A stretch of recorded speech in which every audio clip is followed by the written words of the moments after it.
que se acaban de incorporar. Mi nombre es Matías Velázquez, como ya sabrán, soy el formador en este módulo, en lo que es planificación operativa penitenciaria. Eh, Básicamente lo que trata nuestra materia, nuestro módulo en sí, es tener un análisis reflexivo de cómo podemos actuar. En todos los autores tienen un factor común, como lo había dicho en alguno de los videos, que antes de tomar acción tenemos que tener un análisis previo. Pero ese análisis previo tiene que ser reflexivo, digamos, tratar de encontrar el nudo crítico propio de la situación. Todos van a plantear lo mismo, los tres autores.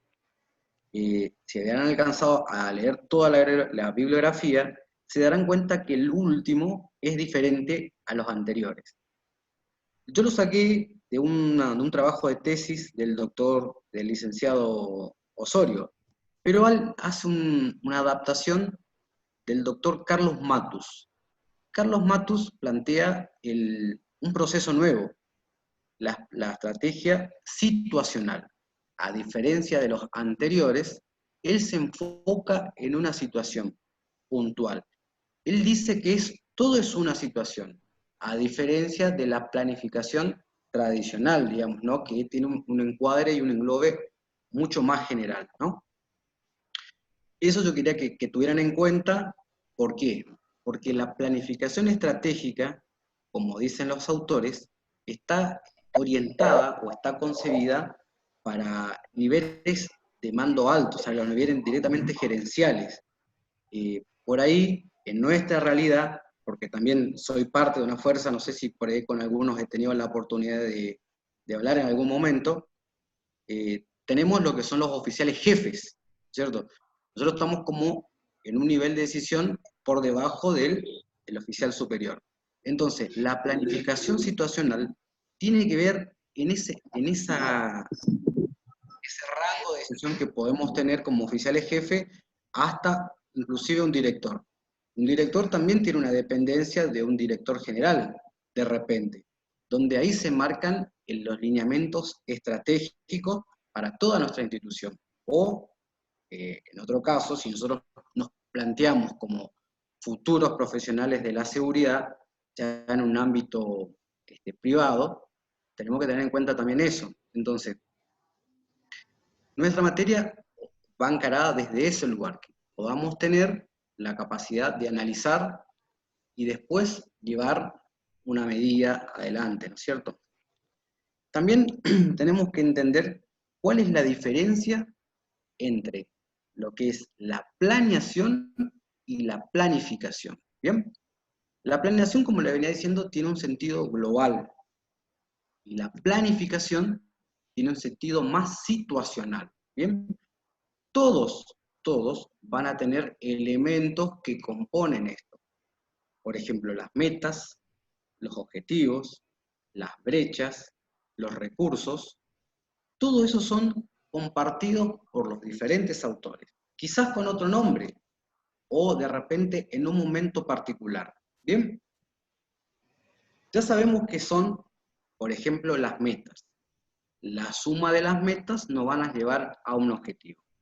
El objetivo es a dónde queremos llegar, ¿no? Pero eso, el objetivo siempre va a estar dado según qué, según la misión y la visión que se persigue, ¿no es cierto? Para entender qué es la misión. La misión tiene que responder a tres preguntas. ¿Para quién hacemos este plan? ¿Por qué lo hacemos? ¿Y qué queremos lograr con esto? ¿Cierto? Básicamente esa es la misión. Ahora, la visión es, a partir de lo anterior, ¿hasta dónde quiero llegar? ¿Cuál es el espacio territorial donde va a abarcar mi misión, ¿no? Por ende, los objetivos se trazan en función de eso. A nivel estratégico tenemos justamente objetivos estratégicos, lineamientos estratégicos, y a nivel de planificación tenemos objetivos de la situación. Eso es una diferencia que tenemos que entender de entrada, ¿no? estuve viendo los trabajos que me han podido mandar. Hay uno que en particular que me gustó mucho, que plantea el SIP, que realmente está muy, muy interesante. También he visto el trabajo que hicieron unas compañeras respecto de un problema de psicofármacos, que también está muy bueno. Y ahí me parece que había una cuestión que no me terminaba de cerrar, por eso también como que quería traer a colación sin que esto tenga ningún tinte peyorativo, ¿no? El problema del uso de los psicofármacos. Ese es un lindo tema para tratarlo, como para meditarlo, porque yo lo que entendí en ese trabajo puntualmente, que lo que quería era reducirse quizás la violencia interna propia que tenían las detenidas, las internas, porque se tomaba como que el uso de psicofármaco en alguna manera daba a que las internas tuvieran una conducta violenta. ¿Puede ser así? O al menos es lo que yo lo pude deducir. Por eso en algún momento yo le consulté si de repente estábamos tomando al psicofármaco como algo prohibido, porque de repente el psicofármaco se torna prohibido en la medida de que no esté recetado. Entonces, la pregunta, la pregunta es quizás en términos de planificación, ¿cómo viene recetado? ¿O cómo ingresa el psicofármaco? Entonces, quizás como una medida, como una meta sería ver cómo se determina la administración del medicamento. Habían planteado ciertas medidas de requisa, de procedimientos de requisa, donde se recargaba a diferentes turnos de diferentes secciones en un marco de tiempo. Por eso era que venía la cuestión de la pregunta, ¿cómo trazamos el objetivo y cómo trazamos la meta? O sea, cuando digo trazamos el objetivo es qué es lo que queremos reducir en realidad, si el consumo propiamente o quizás reducir el nivel de violencia, porque por ahí a veces nos sesgamos en la cosa como que si fuera el todo, ¿se entiende? Entonces, esa es la importancia de determinar cuál es la visión, cuál es la misión, y a partir de ahí vamos a los objetivos y después vamos a la meta, ¿cierto? Puntualmente, ¿qué es la meta? La meta es una parte que nos va a llevar, como le dije yo, al objetivo final. Puede ser una, puede ser varias metas, como pueden ser varios objetivos. De ahí nosotros vamos a entender qué recursos tenemos que utilizar para llegar justamente a completar esa meta. El doctor Carlos Matus prevé, por ejemplo, 4 momentos. Un primer momento donde yo tengo que analizar el nudo crítico. ¿Cuál es la situación que realmente me está trayendo problemas? ¿Cierto? De ahí en más, a partir de ahí, él dice, hay un momento explicativo donde yo tengo que conjugar el verbo ser en 3 tiempos. Fue, es y será. Esta situación, ¿cómo fue antes? ¿Cómo fue concebida? ¿Cierto? Ahora, ¿cómo es a partir de cómo fue concebida? Y si de repente esta situación prospera tal como es, ¿cómo será a futuro? ¿Cierto? Eso es en un primer momento explicativo.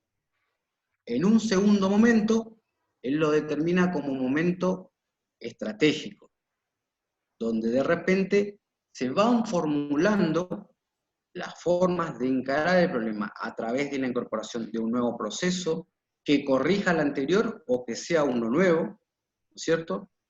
Después tenemos ya casi al final el momento táctico operativo. Es ahí, en este momento táctico operativo, donde se tiene que poner en acción y medir cómo funciona eso que nosotros venimos anteriormente planificando. Como ustedes podrán ver, este tipo de planeación está en un nivel donde no son los altos mandos, sino puntualmente a una situación encarada. La suma qué situaciones nos va a llevar a la meta. Y las metas al objetivo, ¿no es cierto? Esos objetivos deben estar, obviamente, alineados. ¿Se escucha? ¿Hola? Sí, se escucha bien, profe. Ah, bien, bien. Esos objetivos deben estar alineados a los objetivos estratégicos que plantea la planeación estratégica. Ya sabemos que una planeación estratégica es un plan a largo plazo con decisiones que son irreversibles o casi irreversibles. A diferencia de una planificación, podemos tener diversas planificaciones, ¿no es cierto? Donde la acción se va a desarrollar por un tiempo mucho más corto.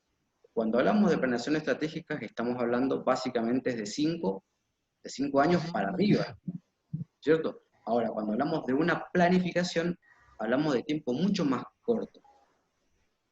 Esa es la gran diferencia que nosotros tenemos que tener en cuenta. También prevén todos los autores los planes de contingencia. ¿Por qué?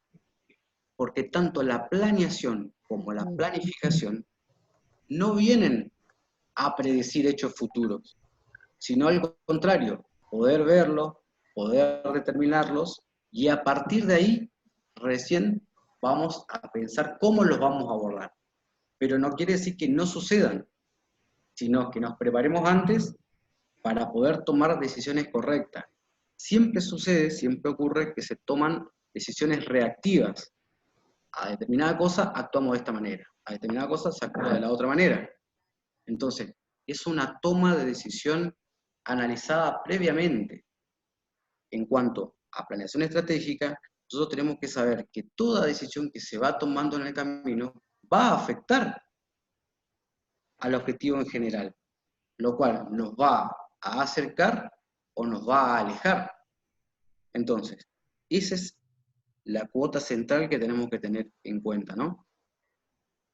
A ver, a partir de ahí, no hay un método que sea mejor, sino que hay diferentes métodos que se adecúan a cada situación. Estarán nosotros como planeadores o como planificadores poder identificar a la situación para llevar adelante la metodología que más se adecua ahí. Dentro de la planeación tenemos distintos tipos de planeadores.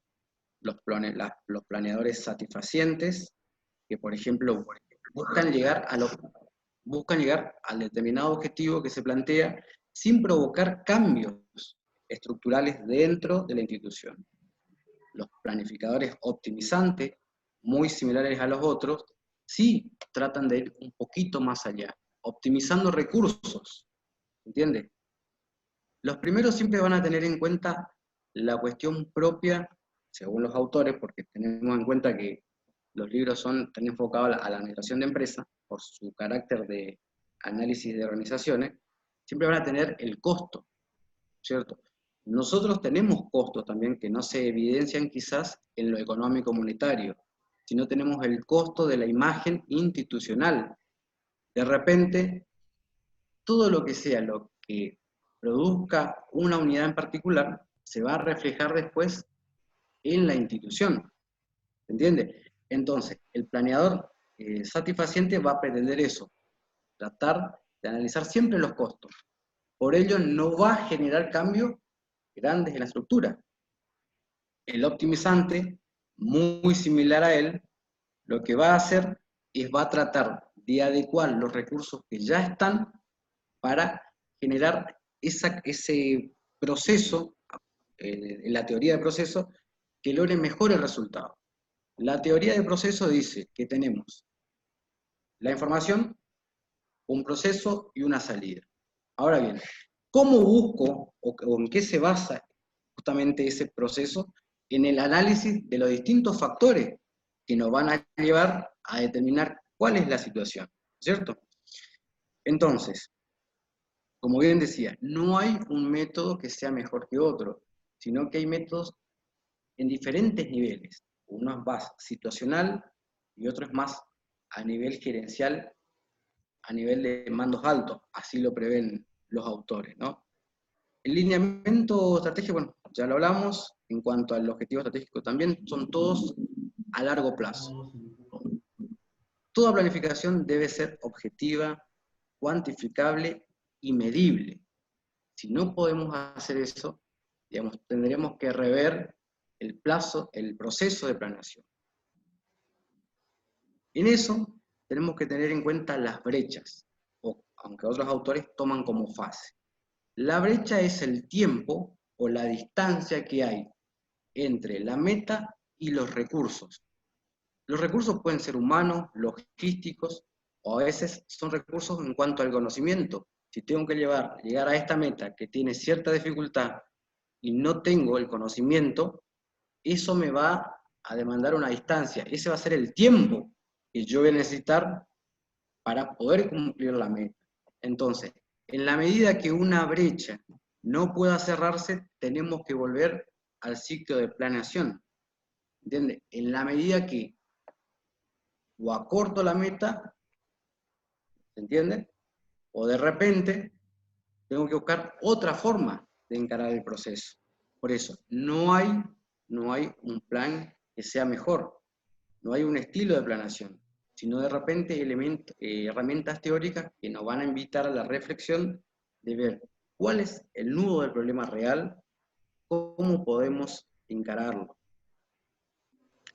De ahí en más, bueno, les consulto a ustedes cuáles son las dudas que les quedan a partir de esto. ¿Cuáles son los conceptos que por ahí no nos quedan claros o tienen la confusión?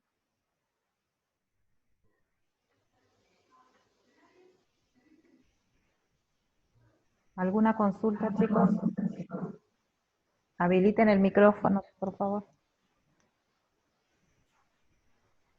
Sí, yo quería en sí consultarle el tema de la diferencia entre planeación y planificación. Sí. ¿Desea saber cuál es la diferencia o me quiere hacer una pregunta puntual sobre la diferencia? Sí, sobre creo, leyendo, viendo el video que usted subió, decía que la planeación es la acción y el efecto de planificar a largo plazo, y la planificación es sería las metas y el objetivo a corto plazo. Entiendo que eso exactamente. La planificación tiene que ver con un plan a largo plazo, ¿no es cierto? Y tiene decisiones irreversibles o muy difícilmente reversibles, ¿entiendes? Tenemos que hablar de 5 a 10 años para adelante. En cambio, una planificación es algo más corto, es una meta y un objetivo más corto. La planificación estratégica contempla varios objetivos y por ende varias metas, ¿entiendes? De repente, una planificación puede ser anual. De hecho, lo hemos hecho en diferentes unidades, en diferentes destinos, la planificación anual, ¿no es cierto?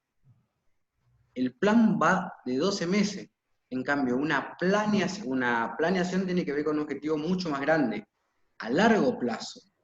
De repente uno planifica anualmente sobre un destino o sobre un área en particular, ¿no? Pero la institución planea a nivel global a dónde quieren llegar. ¿Se entiende? Sí, muchas gracias. ¿Qué otra consulta puede ser? ¿Qué otra duda puede haber quedado? Sí, profesor. Sí. Por ahí usted hacía mención a lo que era el método FODA, ¿no? En cuanto a las fortalezas, oportunidades, debilidades y amenazas que tenemos que tener en cuenta en cuanto a un análisis interno y externo al momento de plantear una estrategia. Mi pregunta iba en relación al proyecto que subimos con nuestros compañeros del CIP. Es importante a la hora de realizar un diagnóstico para ese tipo de proyectos. Primeramente, planificar a través de esos parámetros que nos da el FODA o el diagnóstico en base a los antecedentes propios que nosotros tenemos de conocimiento por la experiencia de nuestro sector laboral. O sea, cómo vinculamos lo que el FODA nos da como lineamiento entre ese análisis interno y externo. O sea, ¿cuáles serían las debilidades y amenazas? Esa es la pregunta. Exactamente, llevándolas a un diagnóstico situacional previo al proyecto, previo a arrancar con el proyecto. Perfecto. Por ejemplo, ustedes planteaban como cierta hipótesis de la reincidencia. Primero, el interno o el detenido, una vez que egresa, ¿no es cierto?, no tiene una razón de vida, ¿no es cierto? No tiene un objetivo de vida, como primera medida. Segunda medida, eran los montos de condena muy grandes, que eso llevaba entre el monto de condena, no le permite tener un objetivo de vida al final, ¿bien? Pero también había una cuestión ahí muy particular, que esa era también una pregunta que yo le iba a realizar a ustedes, es que dicen, hay mucha deserción laboral internamente, ¿no es cierto? Para mí, el eje del problema está ahí. ¿Por qué? Porque si la hipótesis que ustedes plantean es, a partir de la laborterapia, va a conseguir un oficio, y con ese oficio va a tener un objetivo de vida al salir que le va a permitir desarrollarse profesionalmente y personalmente, no reincidiría. Esa es un poco la hipótesis, ¿no? El lineamiento. Entonces la pregunta, y volviendo al FODA, es, esta cuestión de la deserción laboral interna que hoy por hoy tienen, ¿cómo les resulta? ¿Una fortaleza o una debilidad? Una debilidad.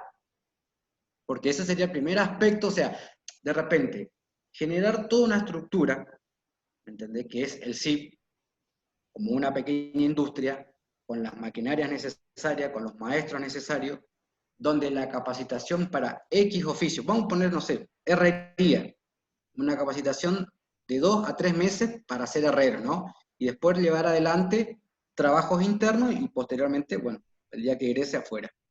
¿Cómo logramos que ese interno, que siempre tuvo esta deserción laboral, hoy por hoy genere ese hábito de trabajo y permanezca en la asignación laboral? También ustedes hablaban ahí de repente, no me acuerdo puntualmente la palabra, pero ciertos estímulos, ¿no? Ciertos estímulos creo que son judiciales. Por lo menos en el ámbito del servicio penitenciario. Sí. Serían los beneficios que la ley establece en el régimen de progresividad para poder acceder y superar las etapas de la pena. Sí, perfecto. Esos serían los beneficios. Disculpen la interrupción, nos queda 1 minuto solamente y después nos encontramos en otra reunión, ya les pasamos la contraseña para que puedan ingresar. Termine, profe, hasta que se termine. Bien. No, 1 minuto tenemos nada más. Bien. No sé si está o cómo se denomina en el ámbito del servicio penitenciario provincial. Nosotros tenemos lo que se llama hoy por hoy la reglamentación del artículo 140 de la ley de ejecución, de la 24660. Así, digamos, a grandes rasgos y cortito. Eso prevé que el interno a determinado tipo de capacitación educativa, puede ser formal o informal, después tiene una reducción que va a adelantar temporalmente el requisito para un egreso. ¿Hola? Sí, se escucha, profesor. Bien. Va a adelantar temporalmente el requisito para el egreso. O sea, ¿cómo se lleva adelante esto? Nosotros sabemos que, no sé si se puede ver acá,